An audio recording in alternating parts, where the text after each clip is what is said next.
রমাদান মাস আমাদের দোরগোড়ায় হাজির হয়ে গেছে। এই মাসটি আমাদের প্রত্যেকের জীবনে প্রতি বছরে একবার করে আসে। যার বয়স এখন 50, তার জীবনের প্রথম প্রাপ্তবয়স্ক হওয়ার আগের সময়টা বাদ দিলে 35, 36, 37 বার তার জীবনে রমজান পেয়েছেন। আমরা বেশিরভাগ মানুষই জন্মসূত্রে মা বাবা মুসলিম, সেই সূত্রে আমরা মুসলিম আলহামদুলিল্লাহ। এই কারণে আমরা প্রত্যেকেই আমাদের জীবনের শুরু থেকে এই যাবৎকাল পর্যন্ত প্রতি বছর একবার করে রমাদানকে পেয়ে আসছি। যারা মুরব্বী আছেন, অনেকে তো আছেন জীবনে 50 বার রমাদান পেয়েছেন, অনেকে হয়তো 60 বার রমাদান পেয়েছেন, অনেকে হয়তো আরও বেশি সংখ্যক বার পেয়েছেন। এক কথায় আমরা রমাদান আমাদের জীবনে অনেক বার পেয়েছি। আমাদের প্রিয় নবী সাল্লাল্লাহু আলাইহি সাল্লামের জীবনে রমাদান কয়বার এসেছিল? দ্বিতীয় হিজরি বর্ষে রমাদানের সিয়াম আবশ্যক করা হয়েছে। সেই হিসাবে এই ফজিলত এবং মর্যাদা সম্বলিত যে রমাদান, এই রমাদান নবী করিম সাল্লাল্লাহু আলাইহি সাল্লামের জীবনে এসেছিল মাত্র 8 বার অথবা 9 বার। এই স্বল্প সংখ্যক বার রমাদান পেয়েও তিনি যে পরিমাণ আমল এবং ইবাদত করতে পেরেছেন, যে পরিমাণ আমল ইবাদতের নমুনা আমাদের সামনে রাখতে পেরেছেন, সেই নমুনাটুকুই আমরা 50-60 বারও এই রমাদান পেয়ে আমাদের জীবনে বাস্তবায়ন করতে পারি নাই, পারছি না। এটা হলো বাস্তবতা। আল্লাহ রাব্বুল আলামিন রমাদান মাস দিয়েছেন তাকওয়া চর্চা করার জন্য। আমাদের বেশিরভাগ মানুষের রমাদান আসে এবং চলে যায় গতানুগতিক কিছু কাজের মাধ্যমে। রমাদানকে আমরা পার করে দেই। আমরা সিয়ামটা পালন করি, রোজাটা রাখি, আমরা ইফতার করি, সাহারি করি এবং বড় জোর তারাবিটা করি। এর বাইরে রমাদান কেন্দ্রিক তেমন কোনো বিশেষ করণীয় আমাদের জীবনে খুব একটা খুঁজে পাওয়া যায় না।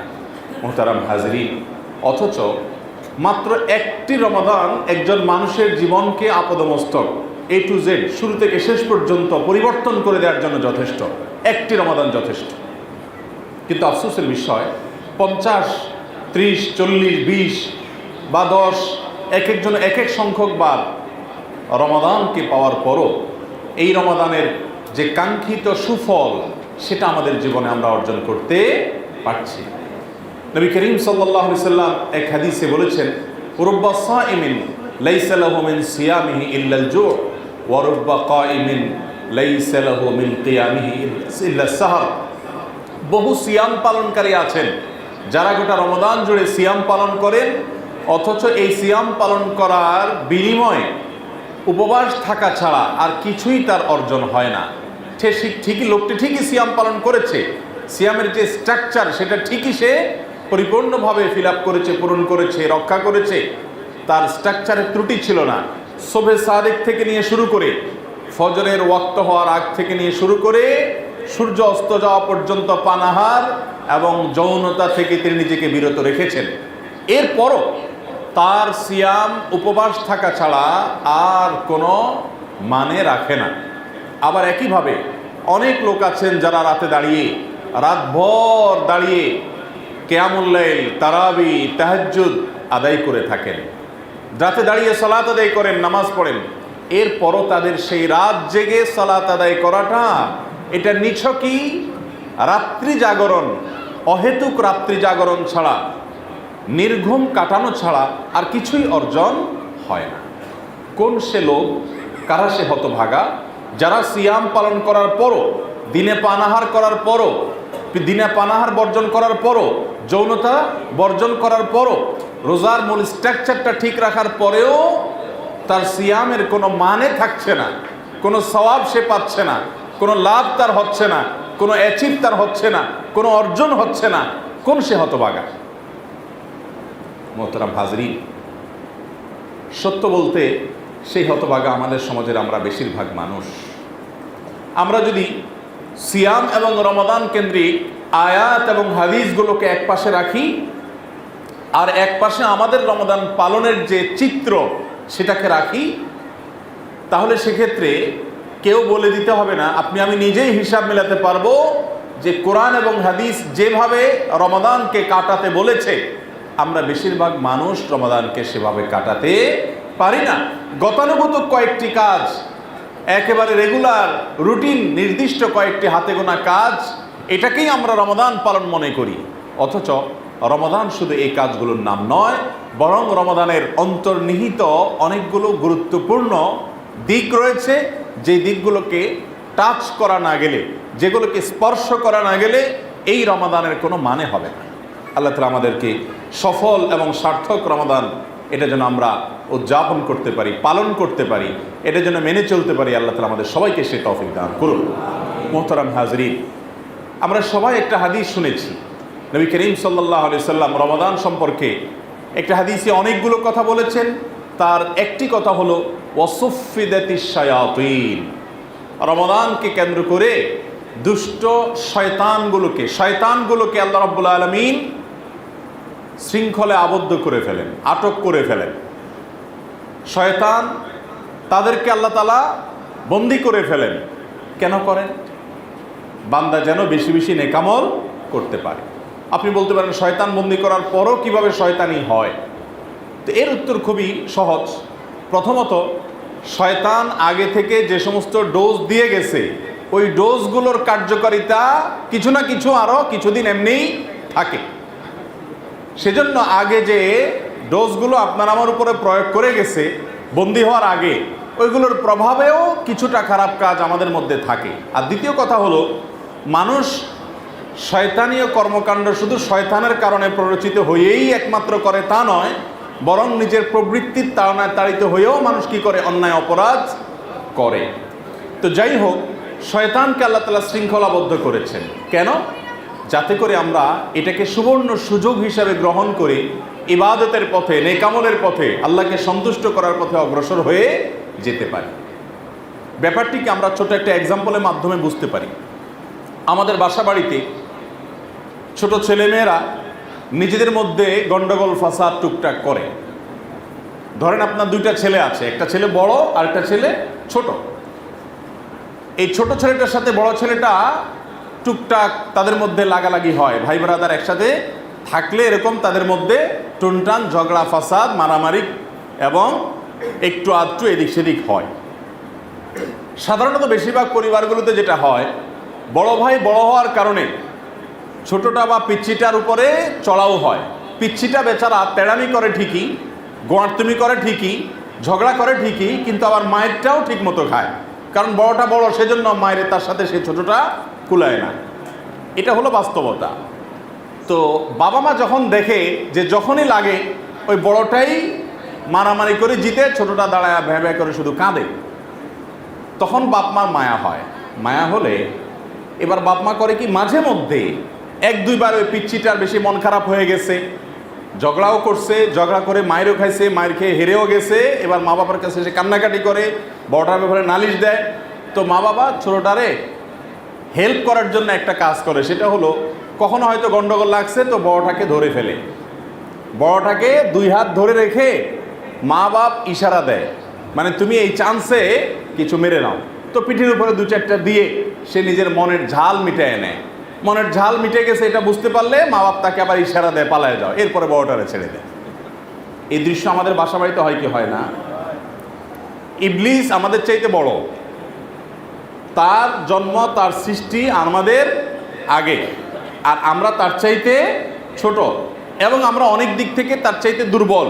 যদিও আল্লাহ তাআলা কাইদার শয়তানে দাইফা বলেছেন, শয়তানের ফাঁদগুলোকে দুর্বল বলেছেন, কিন্তু পৃথিবীতে নলেজ বলেন, ইতিহাস বলেন, অভিজ্ঞতা বলেন, বয়স বলেন, সব দিক থেকে ওই যে বড় ভাইয়ের মতো ইবলিস হলো আমাদের থেকে ওই সমস্ত দিক থেকে এগিয়ে।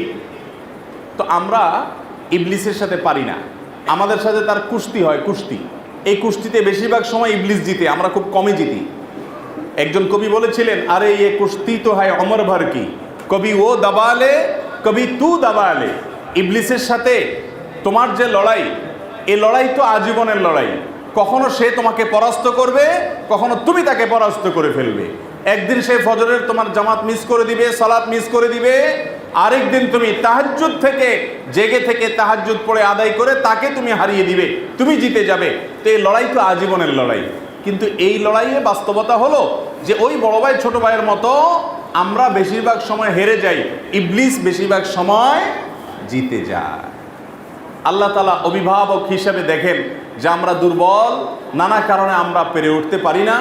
আল্লাহ রাব্বুল আলামিন তখন আমরা যেন কুলিয়ে উঠতে পারি, আমরা যেন একটু মাঝে মধ্যে জেতার আনন্দ উপভোগ করতে পারি, স্বাদটা পেতে পারি, সেজন্য রমাদান এলে আল্লাহ তাআলা ইবলিসকে বন্দি করে বান্দাকে আবার নবী সাল্লাল্লাহু আলাইহি ওয়াসাল্লামের মাধ্যমে সেই সংবাদ দিয়ে কেমন যেন ওই যে অভিভাবক যেরকম ছোটটাকে ইশারা দেয় বড়টাকে হাত ধরে, আল্লাহ তাআলা ইবলিসকে আটক করে রেখে, শয়তানকে তার বাহিনীকে আটক করে রেখে আমাদেরকে ইশারা দিচ্ছেন যে ইয়া বাগিয়াল খায়রে আকবিল ওয়া ইয়া বাগিয়াশ শাররে আকসির, ওহে সৎ কর্ম সম্পাদন করার ব্যাপারে সদিচ্ছা পোষণকারী ব্যক্তি, যার ভালো কাজ করা মুরদ আছে, যে ব্যক্তি জান্নাত পেতে চাও, যে ব্যক্তি তার মালিকের সন্তুষ্টি অর্জন করতে চাও, যে ব্যক্তি ইবাদত বন্দিগিতে অগ্রসর হতে চাও, আকবিল আগাও। শয়তানকে আটক করে রাখা হয়েছে এই সুযোগ, আগাও, এগিয়ে যাও সামনে। ওয়া বাগিয়াশ শাররে আকসির, আর যে এই সময়ে অন্যান্য সময়ের মতো অপরাধ করে নিজের প্রতি নিজে অবিচার করবে, সেই সময়টাতে থেমে যাও। এটা একটা সুবর্ণ সুযোগ।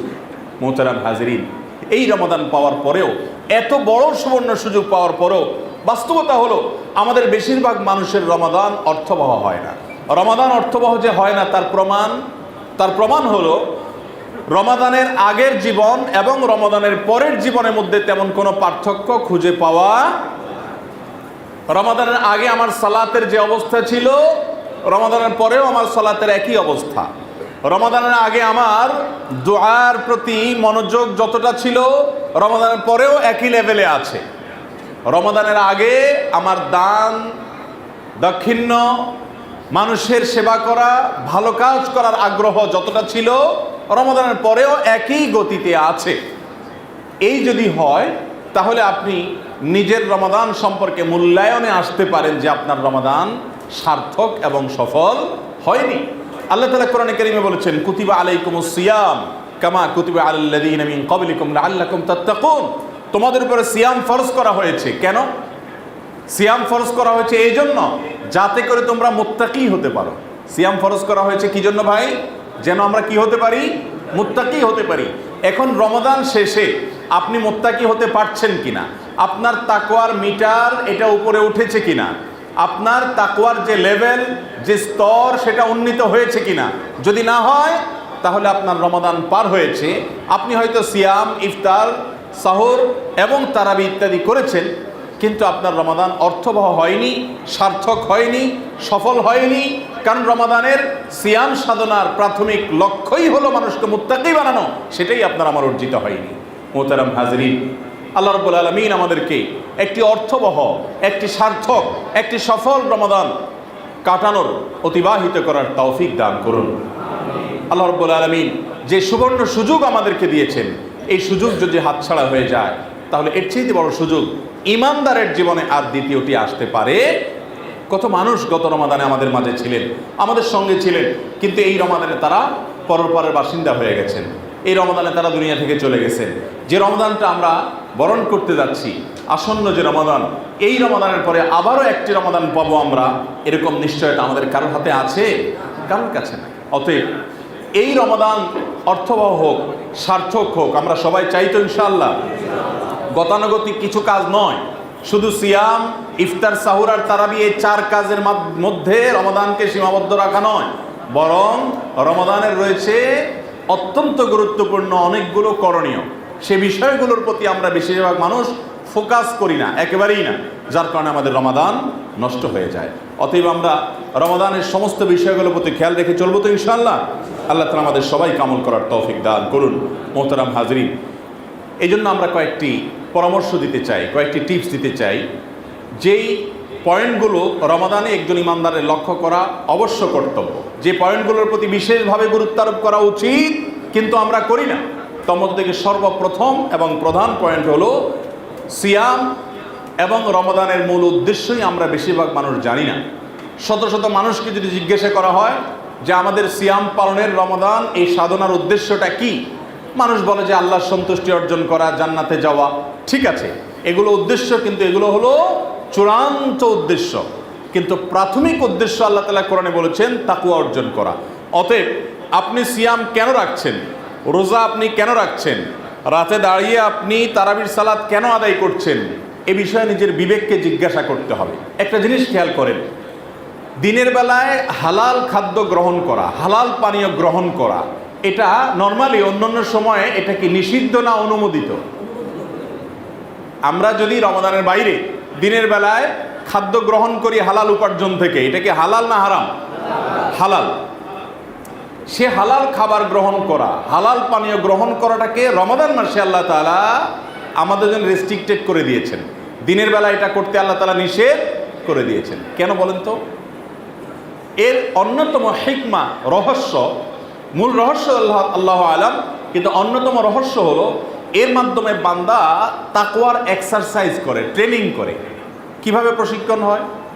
ধরুন আপনি পিপাসার্ত, আপনার প্রচণ্ড তৃষ্ণা পেয়েছে, আপনার হাতের কাছে হয়তো ঠান্ডা পানিও আছে, আপনি এমন এক জায়গায় আছেন এখানে আপনাকে কেউ দেখছেও না, আপনি চাইলেই বোতলের মুখটা খুলে ডক করে পানি গিলতে পারেন, কিন্তু আপনি পানি খাচ্ছেন না। যে মানুষটা আজন্ম বাটপার, চিটার, প্রতারক, কথায় কথায় মিথ্যা কথা বলে, সবার সাথে বাটপারি করে, নিজের বউয়ের সাথেও করে, মা বাবার সাথেও করে, ক্লায়েন্ট কাস্টমারের সাথেও করে, চিটারি বাটপারি, এটা তার ডালভাত। ওই লোকটাও যদি রোজা রাখে, রোজা রাখার পর সে কোনো কক্ষে আছে, এখানে কোনো মানুষ নাই, তার পিপাসা পেয়েছে, পানি হাতের নাগালে আছে, চাইলেই খেতে পারে, তারপরেও খায় না। ঠিক না ঠিক? সব জায়গায় বাটপারি করলেও সিয়াম রেখে এই জায়গাটাতে কি করে না? বাটপারি করে। কেন করে না বলেন তো? কারণ আল্লাহ তাআলা তাকে আজকে সূর্য অস্তমিত হওয়ার আগ পর্যন্ত পান বা আহারের পারমিশন দেন নাই, সেজন্য সে খাচ্ছে না। কেউ দেখছে না, তাতে কি? আল্লাহ তো দেখছেন, এই বিশ্বাস তার মধ্যে আছে, সেজন্য সে খাচ্ছে না, পানও করছে না। ঠিক না ঠিক? আচ্ছা, একইভাবে একটা ছোট বাচ্চা মানুষ রোজা রাখছে, অনেক কষ্ট হচ্ছে, তারপরও সে কি করে না? তারপরও সে রোজা রেখে, চাইলে ছোট মানুষ অনেক ফাঁকি ঝুঁকি আব্বা আম্মাকে দেয়, মুরব্বীদেরকে, বড় ভাই বোনকে দেয়, কিন্তু রোজা রেখে সেও কি করে না? পানাহার করা তো অনেক পরের কথা, একটু পরপরই দেখবেন পিচ্চি পোলাপান রোজা রাখলে থুতু ফেলে। খেয়াল করছেন? বেসিনে এসে বারবার থুতু ফেলে, গ্রাম অঞ্চলে হলে বাড়ি থেকে বের হয়ে কেবল থুতু ফেলতে থাকে। কেন থুতু ফেলে? যদি থুতুগুলা ভিতরে চলে গেলে রোজা ভেঙে যায়। তাকওয়ার লেভেলটা দেখেন, আল্লাহর ভয়ে কতটা সে নিজেকে পরিশুদ্ধ করার চেষ্টা করছে, কসরতটা দেখেন। সিয়াম কিভাবে মানুষকে মুত্তাকি বানায় দেখেন, যে সে থুতু ফেলছে, অথচ থুতু গিললে তার রোজার কোনো ক্ষতি হবে না, তারপরও সে থুতু ফেলছে। কেন? কারণ সন্দেহ হয়, না জানি আমার থুতু, নিজের থুতু নিজে গিলার ফলে আমার রোজা ভেঙে যায়, রোজা যাতে ভঙ্গ না হয়, আল্লাহর হুকুম যাতে লঙ্ঘন না হয়, সেজন্য আমি থুতুটা পর্যন্ত গিলছি না। ঠিক না ঠিক? অনেক সাধারণ মানুষ, শুধু বাচ্চারা না, বড়রাও দেখা যায় যে একটু পরপর থুতু ফেলছেন, অযথা থুতু ফেলছেন, যদিও শরীয়তে থুতু ফেলতে নির্দেশ করে নাই, থুতু গিললে কোনো অসুবিধা নেই, রোজাদার ব্যক্তি নিজে থুতু নিজে দেবে, কিন্তু তিনি তারপরেও ফেলছেন। কেন? কারণ যাতে তার রোজার কোনো ক্ষতি না হয়। আল্লাহু আকবার। এটাই হলো তাকওয়ার ট্রেনিং, এটাই হলো তাকওয়ার প্রশিক্ষণ, যে তুমি অনেক কিছু করতে পারো। চাইলেই তুমি একজন দোকানি কাস্টমারকে ঠকাতে পারো, চাইলেই তোমার স্টকে থাকা তেলের বোতলগুলোকে পেছনে সরিয়ে ক্রাইসিস সৃষ্টি হওয়ার পর বের করে ডাবল দামে বিক্রি করতে পারো, চাইলেই তুমি একটা ফাইল আটকিয়ে কিছু টাকা উপার্জন করতে পারো, চাইলেই তুমি তোমার প্রতিপক্ষকে অন্যায়ভাবে হলেও সাইজ করে দিতে পারো, চাইলেই তুমি অনেক কিছু করতে পারো। যুবক, চাইলেই তুমি মোবাইলে হারাম জিনিস দেখতে পারো, কেউ নাই আশেপাশে, চাইলে তুমি অনেক কিছু করতে পারো, কিন্তু তোমার রব তোমাকে দেখছেন, তিনি এটা হারাম করেছেন, তিনি এটা নিষেধ করেছেন। এই যে অন্যায়ের প্রতি টান থাকবে, অন্যায় করার সুযোগও হাতের কাছে থাকবে, তারপরও করব না, এই সুপ্ত এক চেতনার নাম হলো তাকওয়া। সুপ্ত এই চেতনার নাম কি ভাই? তাকওয়া। সিয়াম আমাদেরকে পিপাসার্ত হওয়ার পরও পানি হাতের নাগালে আছে, কেউ দেখছেও না, তারপরেও খেতে বারণ করছে। সিয়াম শব্দের অর্থই হলো বিরত রাখা। সিয়াম বা সম শব্দের অর্থ কি? এই শব্দের অর্থই হলো বিরত রাখা। আমাদেরকে বিরত রাখছে কোত্থেকে? আল্লাহ যা নিষেধ করেছেন তা থেকে। তো এই যে আমি পানাহার থেকে নিজেকে বাঁচিয়ে রাখছি, দূরে সরিয়ে রাখছি, এর মাধ্যমে হারাম থেকে নিজেকে সরিয়ে রাখার, লোভনীয় বিষয়ের হাতছানি থেকে নিজেকে দূরে সরার, আল্লাহর নিষিদ্ধ বস্তু থেকে বেঁচে থাকার এক ট্রেনিং এবং কসরত এবং প্রশিক্ষণ সিয়ামের মাধ্যমে হয় কি হয় না? আমরা যদি একটু লক্ষ্য করি দেখব গোটা পৃথিবীতে যত অন্যায় হয়, যত অপরাধ হয়, যত পাপাচার হয়, যত খুন খারাপি হয়, যত দুর্নীতি হয়, যত আর্থিক কেলেঙ্কারি হয়, যত রকমের অপরাধ প্রবণতা মানুষের মধ্যে হয়, এই সবগুলো হয় মৌলিকভাবে দুটি কারণে। এক, ক্ষুণ্ণবৃত্তির কারণে। দুই, যৌনবৃত্তির কারণে। মানুষের ক্ষুধা এবং তৃষ্ণা নিবারণের তাড়নায়, অর্থাৎ পয়সার জন্য মানুষ অন্যায় করে। আরেকটা হলো যৌন চাহিদাকে অন্যায়ভাবে চরিতার্থ করবার জন্য মানুষ কি করে? অন্যায় করে। আর এই দুটি বিষয়কে আল্লাহ তাআলা রমাদান মাসে সিয়ামরত অবস্থায় নিষেধ করেছেন। খেয়াল করেন, আল্লাহ তাআলা চাইলে তো বলতে পারতেন রমাদান মাসে দিনের বেলা ঘুমানো যাবে না, বলতে পারতেন কিনা? ঘুমটা তো আল্লাহ তাআলা হারাম করেন নাই। রমাদান মাসে দিনের বেলা সিয়ামরত অবস্থায় কোনো জাগতিক কাজ করা যাবে না, আল্লাহ চাইলেই সেটা করতে পারতেন, তা তো করেন নাই। লক্ষ্য করেন, আল্লাহ দুটি বিষয় নিষেধ করেছেন, পানাহার এবং যৌনতার চর্চা। এই যৌনতা এবং পানাহার, এই দুটি বিষয়কে আল্লাহ তাআলা কি করেছেন? নিষেধ করেছেন। কেন ভাই বলেন? এর মূল উদ্দেশ্য হলো রমাদানের বাইরে সামগ্রিক জীবনে আপনার আমার দ্বারা যত অপরাধ হতে পারে, এই সবগুলো ওই যে পয়সার নেশায় আর ওই যৌনতার তাড়নায় বেশিরভাগ এবং মৌলিক অপরাধগুলো হয়ে থাকে। গোটা রমাদান জুড়ে আপনার যৌনতা এবং আপনার এই ক্ষুধা এবং তৃষ্ণার চাহিদাকে কন্ট্রোল করার, নিয়ন্ত্রণ করার, ক্ষুধা থাকলেই আমি খাবো না, হাতের নাগালে থাকলেও খাবো না, পিপাসা থাকলেও খাবো না, এই ট্রেনিং আপনাকে রমাদান মাসে আল্লাহ দিচ্ছেন লাআল্লাকুম তাত্তাকুন, যাতে করে রমাদান পরবর্তী জীবনে এরকম লোভ আসবে। আপনি ঘুষ খেতে পারেন, অভাবও আছে, অর্থের টানও আছে, তারপর আপনি খাবেন না। হারাম আপনি করতে পারেন, তারপর আপনি করবেন না আল্লাহর ভয়ে। এই প্রশিক্ষণটা আমাদেরকে সিয়াম দেয়, অবিরত দিচ্ছে, তারপর আমরা নিচ্ছি না। আর এই মানুষগুলোর সম্পর্কে নবীজি বলেছেন, রুব্বা সাইমিন লাইসা মিন সিয়ামিহি ইল্লাল জু। কত রোজাদার আছে, বহু সিয়াম পালনকারী আছে, যার সিয়াম থেকে উপবাস থাকা ছাড়া আর কোনো অর্জন হয় না, কোনো অ্যাচিভমেন্ট হয় না, কোনো লাভ হয় না, কোনো তার উপকারে আসে না। তার সিয়াম পালন করাটা নিছকে উপবাস থাকা হয়। তৃষ্ণা এবং ক্ষুধার কষ্ট সে করে অযথা, এটার কোনো লাভ হয় না ভাইরা আমার। ওয়ারুব্বা কাইমিন লাইসা লাহু মিন কিয়ামিহি ইল্লা সাহার। কত মানুষ আছে রাত জেগে দাঁড়িয়ে তাহাজ্জুদ আদায় করে, তারাবি আদায় করে, হয়তো দীর্ঘ তারাবি পড়ে, হয়তো অনেক রোনাজারি করে, হয়তো অনেক সময় নিয়ে করে, সবই হয়তো ঠিক আছে, কিন্তু তারপরও তার এই রাত্রি জাগরণ, নিছকই নির্ঘুমে রাত কাটানো, এটা অর্থহীন, এটার কোনো সওয়াব তার আমল নামায় জমা হয় না। কেন হয় না? মূল কারণ হলো সিয়ামের মূল উদ্দেশ্যকে সে ধরতে পারে না। সিয়ামের মূল উদ্দেশ্য কি করতে পারে না? সিয়ামের মূল উদ্দেশ্য হলো তাকওয়ার চর্চা করা, পাপের কাজগুলো থেকে বেঁচে থাকার প্রশিক্ষণ নেওয়া। একটি হাদিস লক্ষ্য করেন, নবী করিম সাল্লাল্লাহু আলাইহি সাল্লাম বলেছেন, তুমি রোজা রেখেছো, তোমার সাথে কেউ এসে একটা কটু কথা বলে তোমার মেজাজটা গরম করে দিল, তোমার এখন ঝগড়া করার যথেষ্ট উপলক্ষ তোমার সামনে আছে। তোমার এখন মন চাইছে যে এত বড় অনাচার, এত বড় অন্যায় কথা বলছে, মিথ্যা কথা বলছে, আমার উপরে আমার মেজাজ গরম হওয়ার মতো যা দরকার সবই সে করে বসে আছে। আমার এখন মনে চায় একটা চড় কষে দেই, একটা ঘুষি বসাই দেই, অন্তত একটা গালি দেই, ফেসবুকে একটা কমেন্ট করি, একটা শক্ত ভাষায় কিছু একটা বলি, মনে চাচ্ছে। কিন্তু তুমি লোকটা রোজাদার, তুমি তখন কি করবা? নবী করিম সাল্লাল্লাহু আলাইহি সাল্লাম বলেছেন, রোজাদার ব্যক্তির সাথে কেউ যদি ঝগড়া করে, কেউ যদি অন্যায় আচরণ করে, কেউ যদি তার প্রতি তাকে গালি দেয়, তাকে কষ্ট দেয়, সে জবাবে বলবে ফালিয়াকুল ইন্নী সাইম। সে জবাবে বলবে, ভাই তুমি বেঁচে গেলে, তুমি বড় কপালালা মানুষ, এতগুলা গালি দিলা, এতগুলা অন্যায় করলা, আমার প্রতি অবিচার করলা, আমি তোমাকে এখন পিষে ফেলতে পারতাম, বাট আমি রোজাদার। আমি কি? রোজাদার। দেখেন, এই যে একটা ব্যাপার, আপনি ঝগড়াঝাটি করার যথেষ্ট উপলক্ষ আছে, অন্যায় করেছে, অন্যায়ের বিপরীতে আপনি তাকে সমুচিত জবাব দিতে পারেন ন্যায়সঙ্গতভাবে। তারপরও নবী সাল্লাল্লাহু আলাইহি সাল্লাম বলছেন, না, তুমি রোজাদার, তোমার সাথে কেউ ঝগড়া করছে, তুমি বলো ইন্নী সায়েম, ভাই আমার দুর্বলতা হলো আমি রোজাদার, আমি তোমার কথার জবাবটা দিতে পারছি না। এই যে প্রশিক্ষণ দেখেন, মানে রমাদানের পরেও এরকম পরিস্থিতি আপনার সামনে আসবে।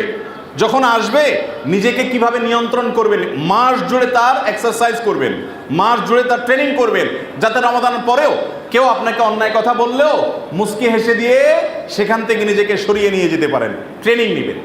কথা কি বুঝতে পারছি ভাইরা আমার? আমরা কয়জন মানুষ রোজা রেখে ট্রেনিং নিয়ে রমজান পরবর্তী জীবনে ভালো মানুষ হওয়া তো পরের কথা, রমাদানে সিয়াম পালন করে হারাম কাজ ছেড়ে থাকতে পারি কয়জন মানুষ? একদিকে সিয়াম পালন করছি, অপরদিকে বিভিন্ন অপরাধ কর্ম করছি, বিভিন্ন হারাম কাজ করছি, আছে না নাই?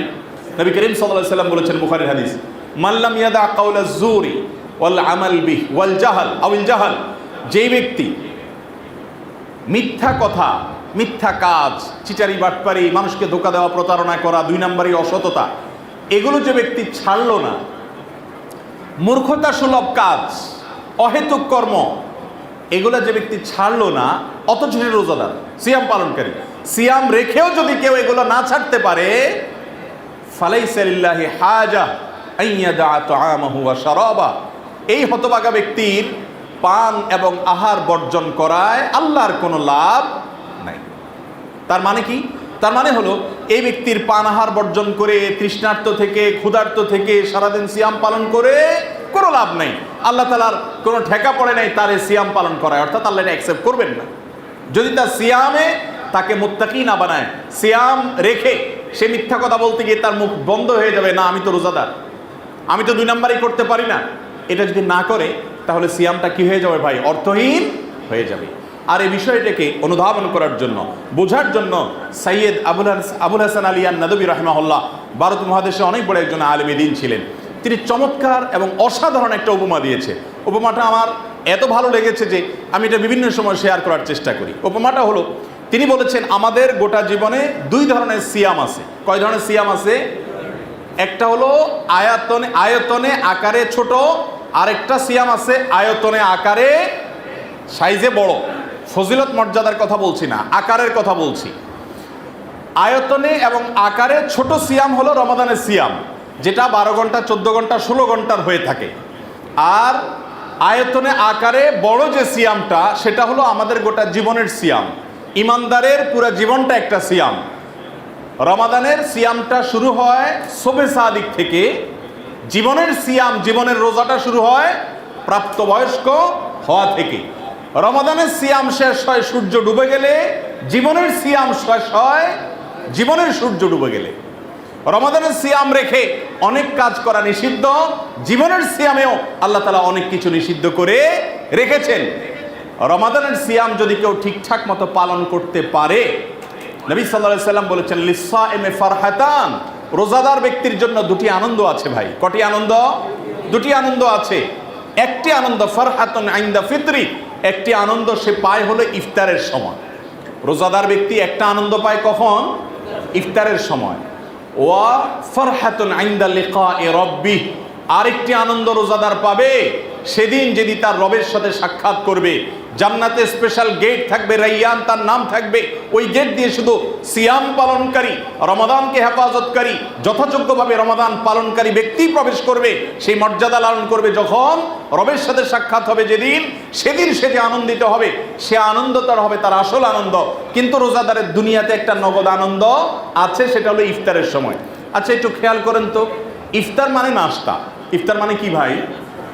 নাস্তা। সারা বছর জুড়ে আমরা নাস্তা করি না? করি না। সারা রাত না খেয়ে থেকে, অর্থাৎ এশারের আগে বা রাতে খেয়ে আমরা শুয়ে পড়ি। 6, 7, 8, 9, 10 ঘন্টা পরে, অনেক সময় 12 ঘন্টা পরে সকাল 7টা, 8টা, 9টা আমরা নাস্তা করি। রোজা তো একই জিনিস প্রায়। শবে সাদিক থেকে নিয়ে সূর্যাস্ত পর্যন্ত হয়তো 1-2 ঘন্টা বেশি আপনি উপবাস থাকেন এখানে। সারা রাত না খেয়ে সকালে নাস্তা খাওয়ার সময় আপনার কাছে একটু ভালো তো নিশ্চয়ই লাগে, ক্ষুধা দূর হলে ভালো তো সবারই লাগে। কিন্তু রোজা রাখার পর সন্ধ্যার সময় যখন ইফতারি সামনে নিয়ে বসেন, মুয়াজ্জিনের আজান শোনার পর, সূর্য অস্তমিত হয়েছে এটা জানার পর যখন আপনি ইফতার করেন, ইফতার করার সময়, ইফতার করার পরে, ইফতার করার আগের যে আনন্দঘন মুহূর্ত, যে তৃপ্তি, যে ভালো লাগা, এটা সকালের নাস্তায় জীবনে কখনো কল্পনাও করা যায়? সকালের নাস্তার কথা কি বলবেন? সারা জীবনের কোনো খাবারে, সারা জীবনের, সারা লাইফের যত আকর্ষণীয় খাবার খেয়েছেন, কোনো খাবারে ওই তৃপ্তি, ওই আনন্দ, ওই অবর্ণনীয় স্বাদ এটা পাওয়া যায় না ইফতারের সময় যেটা পাওয়া যায়। ঠিক না ভাই? ঠিক। হাদিসে নবী সাল্লাল্লাহু আলাইহি ওয়াসাল্লাম সেই কথাই বলেছেন, এটা আল্লাহর দেয়া একটা বরকতি আনন্দ যেটা আপনি অন্য সময় পাবেন না। এখন মূল জায়গায় আসি। রমাদান মাসের সিয়াম যারা রাখে, আমাদের বাসা বাড়িতে বিশেষ করে ছোট ছোট বাচ্চারা যখন রোজা রাখে, এই যে বাচ্চাটার মতো বাচ্চারা, ছেলেরা যখন রোজা রাখে, মেয়েটা যখন রোজা রাখে, ধরেন দুই ভাই একসাথে রোজা রাখলো, রোজা রাখার ফলে আছে না পোলাপান, কিছু আছে অধৈর্যশীল, কিছু আছে মাশাআল্লাহ খুব ধৈর্যশীল। যেটা একটু অধৈর্যশীল ওইটা দেখা যায় যে এই 9টার পর থেকে শুরু করে, আব্বু আর কয় ঘন্টা, আম্মু আর কতক্ষণ বাকি, বলে আরে মাত্র সকাল শুরু হলে, বের বলো কি তুমি, তার মানে এই সন্ধ্যা বন্ধ থাকতে হবে? ও আমার তো ক্ষুধা পাইছে। অস্থির করে কি করে না? 10টা বেজে গেছে, দাদার কাছে যায়, দাদা আর কতক্ষণ দেখো তো, দাদু আর কতক্ষণ বলো তো, ভাই আর কতক্ষণ বলো তো, সবাইরে পাগল করে ফেলা। 11টা বাজার পরে ও যে ওর মারে বলে, দেখো আমি রোজা রোজা রাখতে পারবো না, আমি আর পারতেছি না, আমার খাবার দাও। আছে না নাই? তো যদি সে অস্থির হয়ে যায়, কোনোভাবে রোজা রাখবে না, তার যদি হট মেজাজ হয়ে যাচ্ছে এরকম ভাব চক্কর দেখে, বাপ মা তাড়াতাড়ি দেখে, দরকার না বিশ্বযুদ্ধ, তাড়াতাড়ি করে বলে ঠিক আছে তুই খা, ভাত তরকারি দিয়ে দেয়, সেই খেয়ে না, রোজাটা ভেঙে যায়। খেয়াল করেন। কিন্তু আরেকটা ছেলে তারই ভাই, যার হয়তো তারও ক্ষুধা লাগছে কিন্তু একটু সহনশীল, আছে না এরকম? এরকম সহনশীল, যার কারণে সে দেখা যাচ্ছে সে রোজা যত কষ্টই হোক ভাঙবে না। চেহারা আস্তে আস্তে ফ্যাকাশে হয়ে আসতেছে, চোখ দুটো আস্তে আস্তে গর্তে চলে যাচ্ছে, মুখটা শুকিয়ে যাচ্ছে, ক্ষুধায় বোঝা যাচ্ছে যে আস্তে আস্তে দুর্বল হয়ে যাচ্ছে, মগর সে কি করবে না, রোজা ভাঙবে না। দুপুর পার হয়ে বিকাল গড়িয়ে এসেছে, আর চলে না শরীর, ছোট মানুষ পারে না। হয়তো কেউ বলতেছে যে ভেঙে ফেলাও ছোট মানুষ, না আমি রোজা ভাঙবো না, আছে না নাই? এবার দুইটার পরিণতিটা আসেন দেখি কি। যেটা সকালে রোজার ভাঙে 10টা বা 11টার দিকে, এর ভাগ্যে কি জোটে বলেন তো? কি খায়, মানে সে যে খাবারটায়, খাবারটার কোয়ালিটি মান কি বলেন তো? আমি বলি, এটার কোয়ালিটি হলো, মুসলমানের ঘরে ভালো খাবারের আয়োজন হয় দুই সময়, এক হলো সাহারির সময়, আর হলো ইফতারের সময় রমজান মাসে, ঠিক না? সাহারিতে মনে করেন মাছ রান্না হলে ভালো ভালো পেটির টুকরা টুকরা যা আছে এগুলো সাহারিতে খাওয়া শেষ, ওই কল্লা লেঞ্জা যেগুলো বাছা টাছা আছে ওইগুলো থাকে, কিন্তু খেয়াল করেন। গোস্ত যদি হয় তাহলে ভালো ভালো টুকরাগুলো, এগুলো সবগুলো সাহারিতে খেয়ে ঠেয়ে, টুকটাক যেগুলো হাড্ডি টাড্ডি আছে খাওয়া টাওয়ার মতো না, ওইগুলো থাকে কিন্তু, বাসি এবং বাছাই করাগুলো থাকে কিন্তু। যে রোজা রাখতে পারলো না, ধৈর্য কুলাইলো না, ওর কপালে ওই বাসি তরকারি, পান্তা ভাত, বাছাই করা গোস্তের টুকরা হাড্ডি এবং লেঞ্জা এবং মাছের কল্লা, এই জাতীয় জিনিসপত্র দিয়ে কোনো রকম খায়া ও তৃষ্ণা ও মিটায়, ঠিক না ভাই? ঠিক। এবার আসেন একটু দেখি, যে রোজাটা কমপ্লিট করলো, সিয়ামটাকে যে কমপ্লিট করলো, শেষ পর্যন্ত নিয়ে যেতে পারলো, কষ্ট হয়েছে কিন্তু সে কষ্ট সহ্য করেছে, সে নিজের সঙ্গে সংগ্রাম করেছে, সে সিয়াম ভাঙে নাই, সিয়ামকে রক্ষা করেছে। আসুন দেখি তো তার ভাগ্যে কি জুটেছে। বিকেল পার হওয়ার পর গ্রাম বাংলার আবহাওয়া যদি বলি একরকম, শহরের আবহাওয়া আরেক রকম, গ্রাম বাংলারটাই বলি। গ্রামে দেখা যায় যে এরকম বাচ্চা যে রোজা রয়েছে, এখন আসর পার হয়েছে, মা এদিকে ভাজা পোড়া ভাজতেছে, শরবত, বাহারি বাহারি শরবতের আইটেম করতেছে, বিভিন্ন পদের নাস্তা তৈরি হচ্ছে, ইফতার তৈরি হচ্ছে, দাদা দাদি মুরব্বীরা বসে গেছেন ইফতার নিয়ে। এই বাচ্চাটাকে সবাই ডেকে এনে মাঝখানে বসায়, দাদা বলে আমার পাশে আসো, দাদু বলে না না আমার কাছে আসো। টানাটানি শুরু হয় কিনা দেখেন, টানাটানি শুরু হয়ে গেছে কিন্তু। আচ্ছা, বসানোর পর একেবারে ফ্রেশ ফ্রেশ একেবারে অরেঞ্জ জুস, হ্যাঁ ফ্রেশ দেখে একেবারে আপনার তাজা তাজা ফল কেটে কেটে তার সামনে, আর ভাজা পোড়া আকর্ষণীয় লোভনীয় সব কিছু তার সামনে রাখা হয়েছে। আর একটু পরপর হাত দিয়া দাদা একবার বলে যে ভাই এই তো আর আধা ঘন্টা, আর 30 মিনিট দেখতে দেখতে চলে যাবে, মাশাআল্লাহ মাশাআল্লাহ। তাকে কিন্তু বাবা দিতে থাকে, আর তোমার টেনশন নাই, তো সময় শেষ ইনশাআল্লাহ। সবাই বসে থাকে। এর মধ্যে যেটা ওই 10টা বাজে রোজা ভেঙে ফেলছে, ওইটার অবস্থা কি থাকে তখন চিন্তা করেন। ওইটা কি করে তখন? ওইটা আশ্বাস দিয়ে গুড়গুড় করে, গুড়গুড় করলে বাপে এক ধমক দেয়, মায়ে একটা ধমক দেয়, তোর এখানে কি, যা ওই যে হাঁস মোরগ ধর, বাজার থেকে দোকান থেকে একটা নিয়ে আয়, মোমবাতি নিয়ে আয়, কারেন্ট চলে গেলে কি হবে? ওই বাচ্চাটা বাবুটাকে রাখ, ও ডিস্টার্ব করতেছে, জ্বালাইতেছে, তোর এখানে কি? ওই বেচারা দৌড় দিয়া শুনে ওই বাবু রাখে, বাচ্চা রাখে। আর এই ফাঁকে ওই ছোটটা তো খুব মোসে তাও দিয়া বসে, খাবে এখন, সে ইফতার করবে। হ্যাঁ, মা নিজে খাওয়ার আগে কোনো রকম রোজাটা ভেঙেই আবার একটা দিচ্ছে, দাদা একটা দিচ্ছে, বাপে একটা দিচ্ছে, ভাইয়ে একটা দিচ্ছে, সর্বোচ্চ এক গ্লাস শেষ নয়, আব্বু আরেক গ্লাস খাও, ভাইয়া আরেক গ্লাস খাও, কি পরিমাণ তেল মাখামাখি। আর ওই বেচারা ঝাড়ি খেয়ে দূরে থাকে। দূরে থাকার পর যেহেতু রোজা রাখার চেষ্টা সেও করছে, পরিবারের সদস্য বটে, অতএব এক্ষেত্রেও ইফতার টিফতার খাওয়ার পর, মাগরিবের পরে অথবা আগে অথবা ইফতারের মাঝামাঝি পর্যায়ে ডেকে, আচ্ছা আসো আসো, তুমিও আসো। এবারও বাসা করা ওই পোড়া গেছে যেগুলো আপনার কি বলে, পেঁয়াজি, বেগুনি, ওগুলা দুই একটা তার কপালে চোখ। আমি কি ঠিক বলেছি না ভুল বলেছি? এগুলো আমাদের সমাজের বাস্তব চিত্র কি না?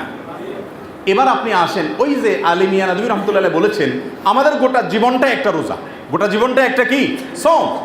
আপনার গোটা জীবনে আল্লাহ তাআলা নিষেধ করেছেন জেনা করা যাবে না, যুবক জেনার কাছেও যাওয়া যাবে না, হারাম এটাকে স্পর্শ করা যাবে না। লোভনীয় অফার আসবে, হারাম উপার্জন করার সুযোগ আসবে, সবাই করবে সমাজে, তুমি করবে না। তুমি বিপরীত চলার চেষ্টা করবে, তুমি সংগ্রাম করবে, জীবনের সিয়াম ভঙ্গ যেন না হয় সেজন্য চেষ্টা করবে, সাধনা করবে। যদি এই জীবনের সিয়াম কেউ রক্ষা করতে না পারে, কিছুদিন দায় রাখছে, এরপরে বলে না সবাইকে কি বলে, খোঁচাখুচি করে দুধ চেঁচে ফেললো, ওই যে রোজা ভেঙে ফেলছে, শেষ। জীবনের রোজা ভেঙে ফেললো, কয়দিন একটু ভালো চলাফেরা করছে, এরপরে বলে না এইভাবে চললে কি আর চলে, পরে তবা তিল্লা করে নেবো, একটু উপার্জন করে নিই, পয়সা কড়ি করে নিই, এরপরে মসজিদ মাসা দিয়ে টিয়া তবা টবা করে নিব, রোজা ভেঙে ফেললো জীবনের রোজা।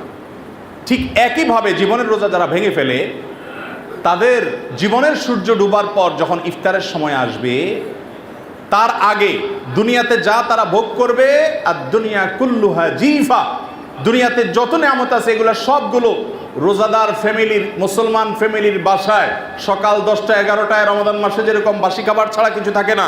যে ব্যক্তি জীবনের রোজা ভঙ্গ করে, হারামের হাতছানির পিছনে, মোহনীয় হাতছানি দেখে নিজের ইমানকে, আমলকে নষ্ট করে, তাকওয়াকে ভেঙে ফেলে, হারাম এর মধ্যে জড়িয়ে পড়ে, আল্লাহর ভয়ে নিজেকে নিয়ন্ত্রণ করতে পারে না, এই ব্যক্তি ওই রোজা ভঙ্গকারী যুবকের মতো, বাচ্চার মতো, সেও ভোগ করে, একটু ভালো থাকে, গাড়ি বাড়ি হাঁকায়, পয়সা কড়ি বেশি হয়, কিন্তু সেটা হলো ঝুটার মতো। আসল নির্মল ফ্রেশ নেয়ামত যখন হবে, এ যখন কাছে যাবে, ঝাড়ি খেয়ে জাহান্নামে যাবে। আর যদি ঈমান থাকে, পোড়া টোড়ার পর আবার এসে শেষ মুহূর্তে এসে জান্নাত হয়তো সেও পাবে। কিন্তু জীবনের রোজা ভঙ্গ করার ফলে ওই রমজানের সিয়াম ভঙ্গকারী শিশু বা বালক, তার যেরকম অবস্থা, কিশোরের যেরকম অবস্থা, একই অবস্থা তারও হবে। আর এর বিপরীতে যে ব্যক্তি জীবনের সিয়ামকে রক্ষা করতে পেরেছে, তার জীবনের সূর্য ডুবার আগে আগে আল্লাহ কোরআনে বলেছেন যে আল্লাহর তরফ থেকে ফেরেশতারা এসে বলবে, আল্লাহ খাউফুন আলাইহিম ওয়ালা হুম ইয়াহজানুন। ছোট বাচ্চা যেরকম জীবনের রমজানের সিয়াম শেষ হওয়ার আগে, সূর্য ডুবার আগে বাপ মা বলে বাবা টেনশন নাই, আর অল্প একটু সবর করো, তারা যেরকম অভয় দেয়, জীবনের সূর্য ডুবার আগে জীবনের সিয়াম রক্ষা করতে পেরেছে যে, হারাম থেকে বাঁচতে পেরেছে যে, এই ব্যক্তিকে আল্লাহর ফেরেশতারা সান্ত্বনা দেয়, আর ভয় নাই, আর অপেক্ষা করে, একটু পরেই তোমার নিঃশ্বাস ত্যাগ হয়ে যাবে, আর আল্লাহর সঙ্গে সাক্ষাৎ হবে, জান্নাতের সাথে কানেক্টেড হবে। আল্লাহ তাআলা আমাদেরকে জীবনের সিয়ামকে রক্ষা করার তৌফিক দান করুন। মুহতারাম হাজিরিন, আমাদের সিয়াম অর্থবহ হচ্ছে না, এর মূল কারণ হলো সিয়ামের যে লক্ষ্য, সিয়ামের যে উদ্দেশ্য, সিয়ামের যে মর্ম, সেটা আমরা উপলব্ধি করতে পারি না।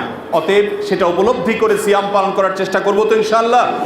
রোজার উদ্দেশ্য, রোজার লক্ষ্য, রোজার আসল যে প্রাণ, সেটা হলো গুনাহ ছাড়ার প্রশিক্ষণ নেওয়া, আল্লাহর নিষিদ্ধ কাজ থেকে বেঁচে থাকার কি করা, প্রশিক্ষণ নেওয়া। এই প্রশিক্ষণ রমজান থেকে নেব তো ইনশাআল্লাহ। রমাদান থেকে প্রশিক্ষণ নিয়ে বাকি জীবনে আপনি ভালো থাকবেন সেটা তো পরের কথা। রমাদানেই যদি আপনি নিজে গুনাহে লিপ্ত হন, রোজা রেখে মিথ্যা কথা বলেন, রোজা রেখে হারাম কাজ করেন, একটা হারাম কাজ থেকে তো বেশি বাঁচতে পারছেন না। রোজা রেখে ইউটিউবে ওয়াজের নাম দিয়ে হারাম জিনিস দেখছেন, রোজার মধ্যেও ইউটিউবে, ফেসবুকে ওয়াজের নাম দিয়া বিভিন্ন মিউজিক আছে, এরকম গান বাজনা শুনছেন, হারাম জিনিস শুনছেন, আছে না নাই আমাদের সমাজে? এই বিষয়গুলো আমাদের রোজাকে কি করে, নষ্ট করে এবং রোজার উদ্দেশ্যকে ব্যাহত করে দেয়। অতএব আপনার রোজাকে যদি আপনি অর্থবহ করতে চান, রোজা রেখে সব প্রকার হারাম কাজ, বিশেষ করে হাদিসে যেগুলো কথা বলা হয়েছে, ঝগড়া বিবাদ এবং মিথ্যা কাজ, প্রতারণামূলক কাজ, মূর্খতা সুলভ কাজ, এই সব আচরণ বন্ধ করে একজন ভালো মানুষ হিসাবে রোজা রাখার সময়টা পার করতে হবে। চেষ্টা করে যাবেন ইনশাআল্লাহ। আল্লাহ তাআলা আমাদের সবাইকে সেই তৌফিক দান করুন।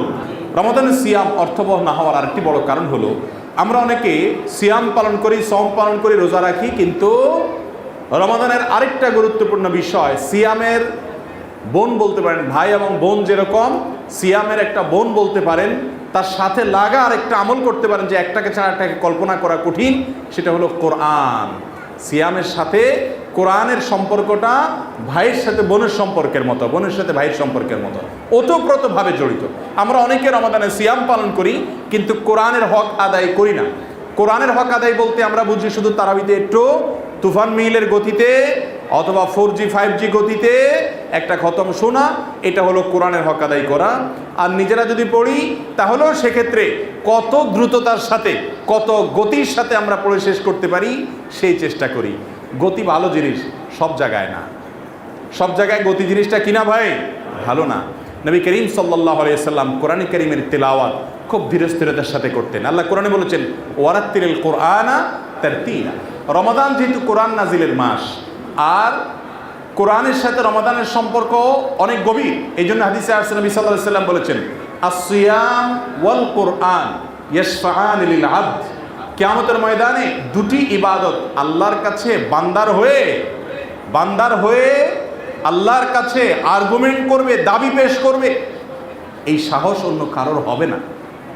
শুধু দুটি ইবাদত, সিয়াম এবং কোরআন, এই দুটি কথা হাদিসে বলা হয়েছে। নবী সাল্লাল্লাহু আলাইহি সাল্লামের হাদিসের ভাষ্যটা খেয়াল করেন, তিনি বলেছেন সিয়াম রোজা এটা আল্লাহর কাছে বান্দার পক্ষ হয়ে আর্গুমেন্ট করে বলবে, আল্লাহ এই বান্দার ছোটোখাটো বা অনিচ্ছাকৃত হয়তো ভুল ত্রুটি আছে, থাকতে পারে, কিন্তু আমি দিনের বেলায় পানাহার থেকে, যৌনতা থেকে তাকে দূরে রাখিয়েছি, যার কারণে সে এগুলো করে নাই, আমি এগুলো থেকে বিরত রেখেছি তাকে।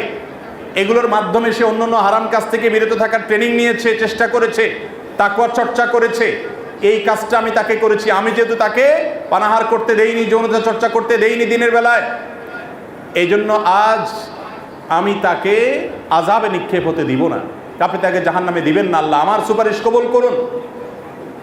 একইভাবে কোরআন আল্লাহর কাছে বলবে, আল্লাহ আপনারে বান্দা রাত জেগে কোরআন তিলাওয়াত করেছে, অর্থবহ কোরআন তেলাওয়াত করেছে, ওই যে সিয়াম, অর্থবহ সিয়াম রেখেছে, তো যার ফলশ্রুতিতে তাকে রাতে আমি ঘুমোতে দেইনি। কোরআন বলবে যেহেতু আমি তাকে রাতে ঘুমোতে দেইনি, আমার কারণে সে ঘুম ত্যাগ করেছে, আজ তাকে আপনি জাহান্নামে দিবেন না।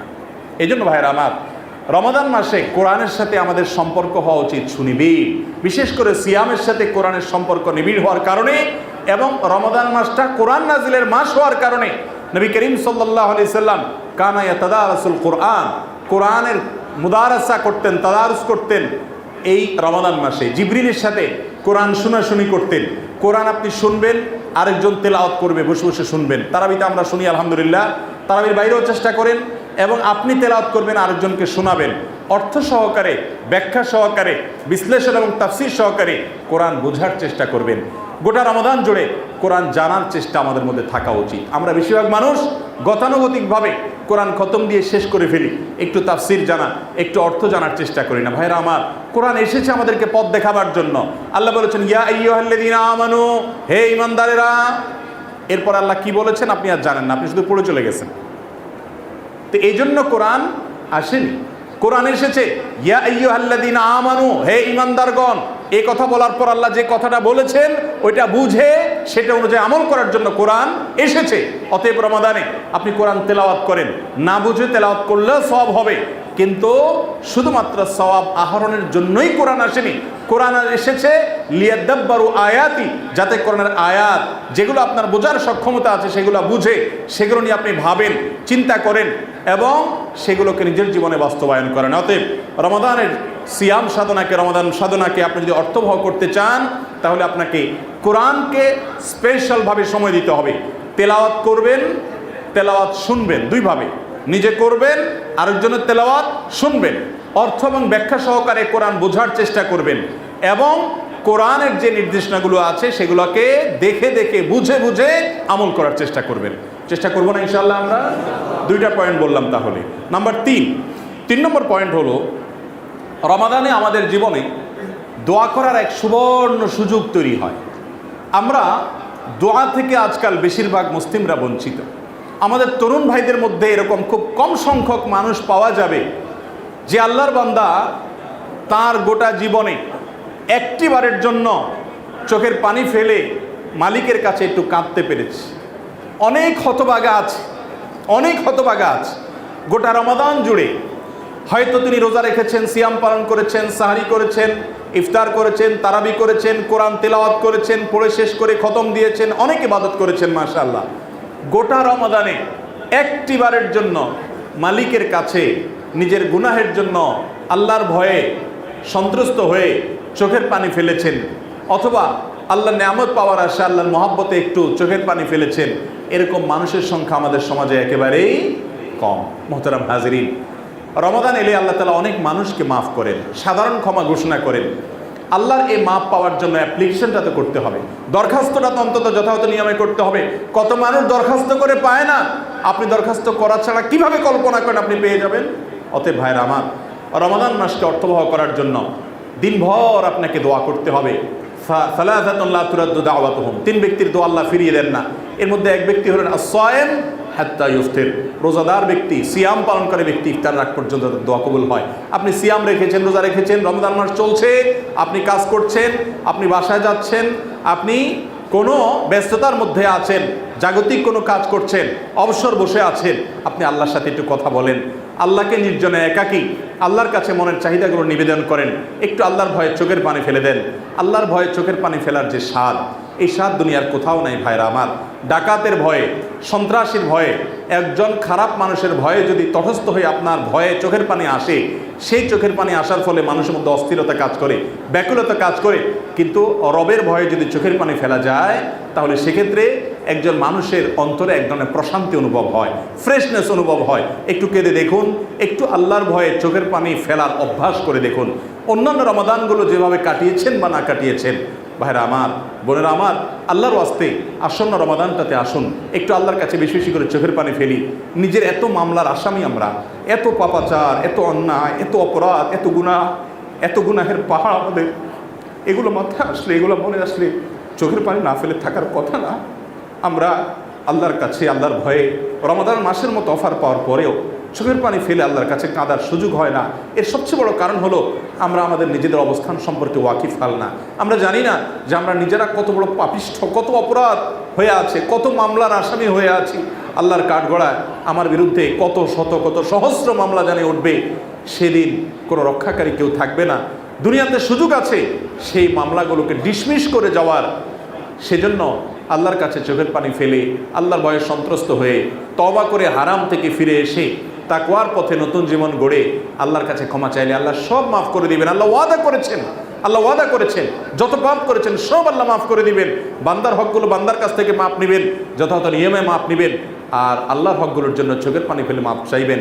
ভাইরা আমার, আমি এরকম বহু মানুষকে দেখেছি, জিজ্ঞেস করেছি, কথা বলেছি, জানার চেষ্টা করেছি, যাদের বেশিরভাগ মানুষই আমাকে উত্তর দিয়েছে যে ভাই, বা বেশিরভাগ মানুষই আমাদের সমাজে এরকম যে গোটা রমজান চলে যায়, 10টা মিনিট আল্লাহর কাছে দোয়া করার সুযোগ হয় না, অথচ সিয়াম পালনকারী ব্যক্তির দোয়া কবুল হয়। হাদিসে নবী সাল্লাল্লাহু আলাইহি ওয়াসাল্লাম আগাম ঘোষণা দিয়েছেন, সুসংবাদ দিয়েছেন। অতএব আমাদের সিয়ামগুলো অর্থবহ হচ্ছে না, আমাদের রমাদান আমাদেরকে মুত্তাকি বানাচ্ছে না। এর 3 নম্বর কারণ হলো দোয়া থেকে আমরা গাফেল, এবং দোয়া থেকে আমরা অনেক বেশি আজকাল উদাসীন। অতএব রমাদানে দোয়া করবেন দুটি সময়, এক দিনভর তো করবেনই, ইফতারের আগে বিশেষ করে দোয়া করবেন। ইফতারের আগে মেয়েরা ইফতারের প্রস্তুতি নিয়ে, আর আমরা পুরুষরা ইফতারি খাওয়ার জন্য মহড়া দিতে দিতে সময়টা চলে যায়, দোয়া করা হয় না। আর একটা সময় ভোর রাতের সময়টা, যখন আল্লাহ দুনিয়ার আসমানে নেমে এসে বান্দাকে ডেকে ডেকে তার চাওয়াগুলোকে পূরণ করেন, এত বড় সুযোগ বান্দার জীবনে আর কখনো আসে না। ভোর রাতের দোয়া এত গুরুত্বপূর্ণ একটা সময়। আফসোস যে বছর জুড়ে আমাদের দ্বারা এই সুযোগটা হয় না, আমরা ভোর রাতে উঠে দোয়া করতে পারি না। আমাদের তথাকথিত কর্মব্যস্ততা, আমাদের তথাকথিত জাগতিক সমস্ত কাজের চাপের কারণে এই টাইমে আমাদের ঘুমিয়ে থাকতে হয়, আমরা উঠতে পারি না। রমাদান মাস আমরা সাহারি খাওয়ার জন্য উঠি, সাহারি খাওয়ার জন্য আমরা সবাই উঠে থাকি, যেহেতু সাহারি গ্রহণের জন্য আমরা উঠে থাকি। অতএব এই ভোর রাতে আল্লাহর কাছে দোয়া করার যে সুবর্ণ সুযোগ, এই সুযোগটা রমাদান মাসে হাতছাড়া কোনো বুদ্ধিমান মানুষ করতে পারে না। এই জন্য ভাইরা আমার, সাহারি খেতে যখন উঠবেন 10টা মিনিট সময় হাতে নিয়ে একটু আগে সাহারিটা শেষ করে, অথবা সাহারি খাওয়ার আগে যদি হাতে থাকে সময়, তাহলে নির্জন কোনো একটা কক্ষে চলে যান, যে কক্ষে যে রুমে কেউ নেই দরজাটা বন্ধ করে দেন, নিজের গুনার কথা স্মরণ করে তওবা করে আল্লাহর কাছে একটু মাপ চান, বাড়ির ছাদে চলে যান, নির্জন কোনো জায়গায় চলে যান, মসজিদে যদি কেউ ওই সময় না থাকে মসজিদে চলে যান, একটু আল্লাহর কাছে চোখের পানি ফেলেন। আল্লাহ তাআলা আমাদের সকলকে রমাদানকে অর্থবহ করার জন্য বেশি থেকে বেশি আল্লাহর কাছে নিজের পাপাচারের কথা স্মরণ করে ক্ষমা চাওয়া, আল্লাহর নেয়ামতের কথা স্মরণ করে আল্লাহর মহাব্বতে চোখের পানি ফেলা, আল্লাহর কাছে দোয়া নিবেদন করার তৌফিক দান করুন। আমাদের অনেক ভাইরা আছেন কোরআন এবং হাদিস মোতাবেক চলার, সুন্নাহ মোতাবেক চলার চেষ্টা করেন, জীবনে বিশুদ্ধতার পথে চলার চেষ্টা করেন, কিন্তু দোয়া থেকে মাহরুম, দোয়া থেকে বঞ্চিত, দোয়া হয় না, দোয়া করা হয় না।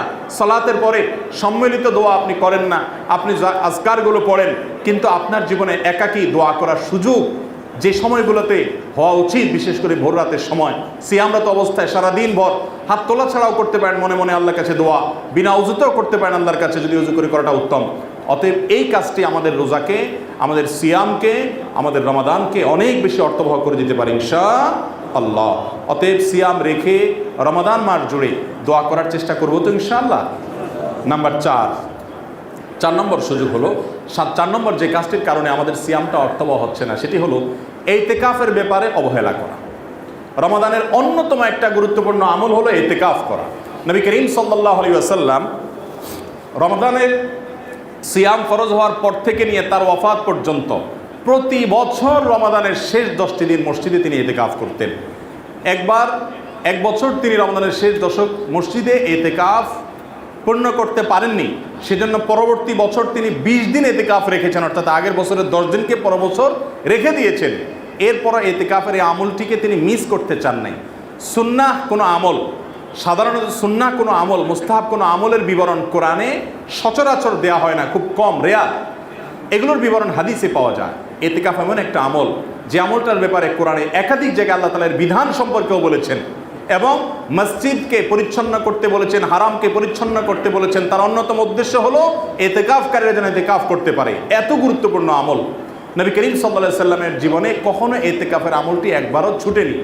আমি বলি, যে আমলটি নবী করিম সাল্লাল্লাহু আলাইহি সাল্লামের জীবনে একবারও ছাড়েননি, আমাদের সমাজে বেশিরভাগ মুসলমানদের জীবনে সে আমল একবারও করা হয়নি। যে আমলটি নবীজি সাল্লাল্লাহু আলাইহি সাল্লাম কখনো ছাড়েননি, সে আমল আপনি জীবনে কখনো করেননি, আপনার চাইতে হতভাগার কে হতে পারে বলেন? নিজের শত্রুর সাথেও তো এরকম বৈপরীত্য মানুষের জীবনে থাকে না। ভাইরা আমার, রমাদান মাসের শেষ দশকে ইতিকাফটা কীরকম আমি বলি। আপনি কারোর কাছে কোনো কিছু মুখে চেয়েছেন, টেলিফোনে চেয়েছেন, মোবাইল করে চেয়েছেন, দরখাস্ত চিঠি দিয়ে চেয়েছেন, পেয়েছেন কি পান নাই, আপনার সন্দেহ সংশয় আছে, আপনি আপনার চাওয়াটা যাতে পূরণ হয় সেজন্য আর টেলিফোন ফেলে রেখে আপনি ওই চিঠি বা মুখে বলা বলির যে ধাপ আছে, স্টেপ আছে, সেটা অতিক্রম করে আপনি এসে সরাসরি ওই লোকটার 2টা পাও জড়ায় ধরে আপনি পড়ে গেলেন। এই চাওয়াটা যেরকম রমাদানের প্রথম দশকে আল্লাহর কাছে দোয়া করলেন, ইবাদত বন্দেগী করলেন, তাকওয়া চর্চা করলেন, সে দ্বিতীয় দশকে করলেন, এরপরে তৃতীয় দশক যখন আসছে, রমাদান শেষ হয়ে যাচ্ছে, আগামী বছর বাঁচবো কিনা জানি না, এই ভয় থেকে, এই চিন্তা থেকে আপনি আর আল্লাহর কাছে শুধু সাধারণ চাওয়া নয়, আল্লাহর ঘরে গাঁটটি বুসকানি এসে পড়ে গেলেন। এই বিষয়টি অনেকটা ওই যে কারোর পায়ে পড়ে গেলেন যেরকম, ওই রকম আবেগঘন একটা ইবাদত। ভাইরা আমার, এই আমলটি আমাদের সমাজে সবচেয়ে বেশি অবহেলিত। রমাদানের যে আমলটার প্রতি অবহেলা সবচেয়ে বেশি, অথচ এই আমলটার গুরুত্ব ফরজ আমলের পর সবচেয়ে বেশি। এত গুরুত্বপূর্ণ আমল যে নবী করিম সাল্লাল্লাহু আলাইহি সাল্লাম ছাড়েননি, তার স্ত্রীগণ ছাড়তেন না। আমাদের দেশে মহিলারা, তাদের করা তো অনেক পরের কথা, পুরুষরা পর্যন্ত ইতিকাফ করে না। আমরা আজকাল এত ব্যস্ত হয়ে পড়েছি যে আমাদের মসজিদগুলোতে লোক দিয়ে, টাকা দিয়ে আমরা ইতিকাফের জন্য লোক রাখি। অর্থাৎ ইতিকাফটা একটা বোঝা, আল্লাহ একটা বোঝা দিয়েছেন, এই বোঝার দায় থেকে মুক্ত হওয়ার জন্য টাকা দিয়ে হারাম পদ্ধতিতে আমরা লোক রাখি ইতিকাফের জন্য। ভাইরা আমার, ইতিকাফ হলো আল্লাহর পথে যাওয়ার, আল্লাহর কাছাকাছি যাওয়ার এক সোপান, সিঁড়ি। এর চাইতে বড় মোক্ষম সিঁড়ি সেজদা ছাড়া দ্বিতীয়টা হওয়া কঠিন। এত গুরুত্বপূর্ণ একটা বিষয় হলো ইতিকাফ। এটাকে আমরা আমাদের জীবনে হেলায়, এটাকে আমরা অবহেলা করে এটাকে দূরে সরে রাখছি এবং এটাকে আমরা পালন করছি না। ভাইরা আমার, ইতিকাফ এমন একটা আমল যে আমলের স্বাদ আপনি নগদ পাবেন। আমি সবসময় বলি, 3টি ইবাদতের স্বাদ একেবারে নগদ মানুষ অনুভব করতে পারে। তার একটি হলো ইতিকাফ, আরেকটি হলো সেজদা, আর হলো আরাফাতের ময়দানের দোয়া। আপনি ফিল করবেন ইনশাআল্লাহ, যে ব্যক্তি জীবনে একবার ভালোভাবে ইতিকাফ করতে পেরেছে, তার জীবনে দেখবেন ইতিকাফ আর সে এতেকাফ ছাড়া থাকতে পারে না, ব্যাকুল হয়ে যায়। আমি বহু মানুষকে দেখেছি যে জীবনে এতেকাফ উনি ছাড়তে পারেন না, এতেকাফের স্বাদটা পেয়ে গেছেন। ভাইরা আমার, কেমন যেন গাঠটি বসকা নিয়ে আল্লাহর ঘরে আপনি চলে আসলেন, হাজির হয়ে গেলেন, অটোমেটিক আপনার আমল হবে, আপনার লাইলাতুল কদর পাওয়ার তৌফিক হবে। অতএব রমজানের শেষ দশকে এতেকাফ করতে হবে। আমরা আজকাল অনেক ব্যস্ত ভাই, অনেক ব্যস্ত। আমি ছাড়া আমার ব্যবসা চলে না, আমি ছাড়া আমার প্রতিষ্ঠান চলে না, আমি ছাড়া আমার সংসার চলে না, কিন্তু আমার মৃত্যুর পর আমি ছাড়া সব কিছুই চলবে, হয়তো আমার চাইতে আরো ভালোভাবেও চলবে। যে ব্যক্তি মনে করে আমি ছাড়া চলে না, এই জন্য এতেকাফে বসতে পারি না, তার জন্য এতেকাফে বসা আরো বেশি আবশ্যক। কারণ সে এত বেশি দুনিয়াদার হয়েছে যে তার দিনের জন্য কিছু সময় ব্যয় করতে পারছে না। 350-55 দিন আপনি মিশ্র কাজে ব্যয় করেন, দিনের কাজ দুনিয়ার কাজ। 10টা দিন শুধুমাত্র আল্লাহর ইবাদতের জন্য। ফাইদা ফারাগতা ফানসাব ওয়া ইলা রাব্বিকা ফারগাব। অবসর হয়েছেন, আল্লাহর দিকে রুজু হন, এর নগদ স্বাদ আপনি পাবেন। এতেকাফ যদি আপনি রাখতে পারেন, রমাদানের যে স্বাদ, রমাদানের যে তৃপ্তি, এটা আপনি পেয়ে যাবেন। ইন্নামাল আমালু বিল খাওয়াতিম। শেষ ভালো যার সব ভালো তার, শেষ দশক ভালোভাবে কাটবে। আর এতেকাফে না বসলে আমাদের সামাজিক ব্যস্ততায় আপনি চাইলে ইবাদত করতে পরিপূর্ণভাবে পারবেন না। কারণ আপনাকে গ্রামের বাড়ি থেকে ঈদ করতে হবে, 2 দিন যাবে পথে আসা যাওয়া, এরপরে গ্রামে গেলেন মানুষের সাথে কথাবার্তা, হাই হ্যালো, একদিন চলে যাবে। আপনার শেষ দশকের দিনগুলো বরবাদ হয়ে যাবে, যাওয়ার আগে প্রস্তুতির দিনগুলো নষ্ট হবে, ঈদের শপিং আপনার সময় নষ্ট হবে। আপনি এতেকাফে বসে যান, সবই ঠিকঠাক মতো হবে, আপনার ইবাদতটা মাঝখান থেকে হয়ে যাবে, আর রমাদানটা সার্থক হয়ে যাবে। অতএব আমলটা করার চেষ্টা করবো তো ইনশাআল্লাহ। আল্লাহর ওয়াস্তে আমি বিশেষ করে তরুণ ভাইদেরকে বলবো, আপনারা এতেকাফে বসুন প্লিজ। অনেকে মনে করে এতেকাফে বসলে কোনো কথা বলা যায় না, বোবার মতো থাকতে হয়, আতঙ্ক বোধ করে, ভয়ে এতেকাফ করে না। ভাইরা আমার, এতেকাফটা এরকম আতঙ্কের কিছু আসলে না। এতেকাফটা হলো রবের সান্নিধ্যে যাওয়ার এক বিরাট বড় সুযোগ। আপনি এতেকাফ করে দেখেন, ফিলিংসটা অন্যরকম হবে। আপনি এতেকাফে বসে একান্ত জরুরি প্রয়োজনীয় দুনিয়াবি কাজও করতে পারবেন। বাসা থেকে খাবার আনা নেওয়া করার মতো কোনো ব্যবস্থা নেই, কোনো লোক নাই, আপনি বাসায় গিয়ে খেতেও পারবেন। আপনি এটাকে বন্দি জীবন মনে করবেন না ভাইরা আমার। আর যদি বন্দি জীবন বলেনও এক অর্থে, যেহেতু মসজিদের বাইরে স্বাভাবিক কোনো কাজে যাওয়া যায় না, অর্থাৎ একান্ত প্রয়োজন ছাড়া, তো এটাকে আপনি যদি বন্দি জীবন বলেনও, মনে রেখেন কিছু কিছু বন্দিত্বের মধ্যে স্বাদ আছে যেটা মুক্ত জীবনের মধ্যে নাই। অতএব এতেকাফ করার চেষ্টা করবো তো ইনশাআল্লাহ আমরা। ভাইরা আমার, আবার বলছি, 1টি বছর কষ্ট করে 10টা দিন এতেকাফ করেন, আমার বিশ্বাস যদি আপনি একটু সঠিকভাবে ভালোভাবে এতেকাফ করতে পারেন, এরপর আপনাকে এতেকাফ থেকে কেউ দূরে সরাতে পারবে না, বিরত রাখতে পারবে না। এরকম একটা আমল চেষ্টা করবো তো ইনশাআল্লাহ। এতেকাফ করতে পারলে আপনার রমাদান, আপনার সিয়াম সাধনা সার্থক হয়ে যাওয়ার সমূহ সম্ভাবনা এবং সুযোগ আছে ইনশাআল্লাহ। সর্বশেষ এবং 5 নম্বর যে পরামর্শটা দিব সেটা হলো, রমাদান মাসে সিয়াম রেখে একটা আমল আমরা করি না, আমলটা এত ছোট বা তুচ্ছ বা সাধারণ মনে করি আমরা, আসলে বিষয়টা এত তুচ্ছ বা সাধারণ নয়। সেটা হলো মেসওয়াক করা। আমাদের আয়েশা রাদিয়াল্লাহু তাআলা বলেছেন, নবী করিম সাল্লাল্লাহু আলাইহি সাল্লাম সিয়াম রেখে, রোজা রেখে এত অধিক সংখ্যকবার মেসওয়াক করতেন যে গুণে শেষ করা যাবে না। তার মানে ইন্টেনশনালি তিনি ইচ্ছাকৃতভাবে রোজা রেখে দিনের বেলা প্রচুর পরিমাণ কি করতেন? মেসওয়াক করতেন। আমাদের সমাজে এই আমলটা একেবারে হারিয়ে গেছে বললে চলে। কয়জন রোজাদার এমনিতেই আমরা মেসওয়াক করি না, আর সিয়াম রেখে রোজা রেখে করার কথা অনেক পরের কথা। নবী করিম সাল্লাল্লাহু আলাইহি সাল্লাম যে আমলগুলোর আগে বলেছেন যে এই আমলগুলো কষ্টকর না হলে আমার তোহম, আমার উম্মতকে আমি নির্দেশ করতাম, এই আমলগুলো সাধারণ কোনো আমল না ভাইরা। মেসওয়াককে আমরা মনে করি দাঁত পরিষ্কার করার মাধ্যম, না, এটা ভুল। শুধু এটা নয়, দাঁত পরিষ্কার করার মাধ্যম বটে, কিন্তু এটা দাঁত পরিষ্কার করার উপকরণ ছাড়াও অনেক অনেক উপকার এবং অনেক অনেক কল্যাণের দিক এখানে আছে। নবী সাল্লাল্লাহু আলাইহি ওয়াসাল্লামের জীবনের সর্বশেষ আকুতি ছিল মেসওয়াক। আব্দুর রহমান রাদিয়াল্লাহু তাআলা আনহু বাসায় প্রবেশ করেছেন আয়েশা রাদিয়াল্লাহু তাআলা আনহার। নবী সাল্লাল্লাহু আলাইহি ওয়াসাল্লাম তার দিকে ইশারা দিলেন, অর্থাৎ তার হাতে থাকা মেসওয়াকটা চাচ্ছিলেন, সেটা দিয়ে তিনি মেসওয়াক করলেন, তারপর তিনি দুনিয়া থেকে গেলেন।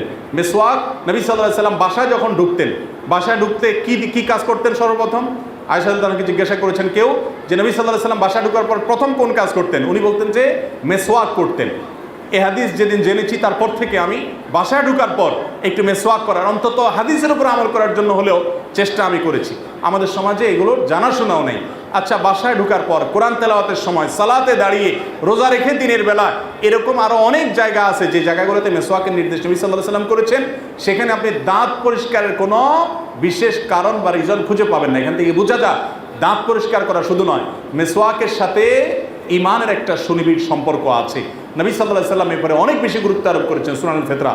তো সিয়ামরত অবস্থায় রমাদান মাসে বিশেষভাবে রোজা রেখে ঘন ঘন মেসওয়াক করতে হবে, এটা সুন্নাহ এবং বিস্তৃত এবং হারিয়ে যাওয়া সুন্নাহ। আল্লাহ তাআলা আমাদেরকে এই আমলগুলোর মাধ্যমে আমাদের সিয়াম সাধনাকে, আমাদের গোটা রমাদানকে অর্থবহ করার তৌফিক দান করুন। আবার বলছি এক নজরে, প্রথম কাজ হলো রমাদান মাসে আমাদেরকে সিয়ামের লক্ষ্য, উদ্দেশ্য, তাকওয়া চর্চা সেটি মাথায় রাখতে হবে এবং একটু পরপরই স্মরণ করতে হবে যে আমার দ্বারা সিয়াম রেখে কোনো হারাম কাজ যেন না হয়। হারাম থেকে বাঁচার যে কসরত, যে চেষ্টা, যে প্রচেষ্টা, এটা যেন আমার জীবনে থাকে, তাহলে ইনশাল্লাহ সিয়াম অর্থবহ হবে। দ্বিতীয়ত হলো আমাদের সিয়ামের পাশাপাশি কোরআনকে বিশেষভাবে সময় দিতে হবে, যেভাবে বলেছি যেভাবে। আর তৃতীয়ত হলো দোয়া করার যে সুবর্ণ সুযোগ রমাদানে আছে, আমরা অনেকেই এই হাতিয়ারটা ব্যবহার করি না, এটাকে ব্যবহার করতে হবে সঠিকভাবে, অধিক পরিমাণে। এবং চতুর্থত হলো রমাদানের শেষ দশকে ইতিকাফের ভার বিশেষভাবে যত্নবান হতে হবে, যেটাকে আমরা খুব অবহেলা করি। আর 5 নম্বর হলো মেসওয়াক সিয়াম রেখে করা খুব তুচ্ছ এবং সাধারণ জিনিস মনে করি আমরা করি না, অথচ এটা খুব গুরুত্বের সাথে করা উচিত। নবী করিম সাল্লাল্লাহু আলাইহি সাল্লাম বারবার করতেন, আপনি একবারও করবেন না, কিভাবে হতে পারে? আল্লাহ তাআলা আমাদের সকলকে এমন একটা রমাদান কাটানোর তৌফিক দান করুন, যে রমাদান আমাদেরকে রমাদান পরবর্তী জীবনে মুত্তাকি হতে শেখায়, তাকওয়াবান করে, তাকওয়ার পথে অগ্রসর করে। আল্লাহ তাআলা আমাকে, আপনাকে, আমাদের সবাইকে রমাদানের এই সুবর্ণ সুযোগকে সর্বোচ্চ সদ্ব্যবহার করার তৌফিক দান করুন। হাদা ওয়া সাল্লি ওয়া সাল্লিমু আলা নবিয়িনা মুহাম্মদ।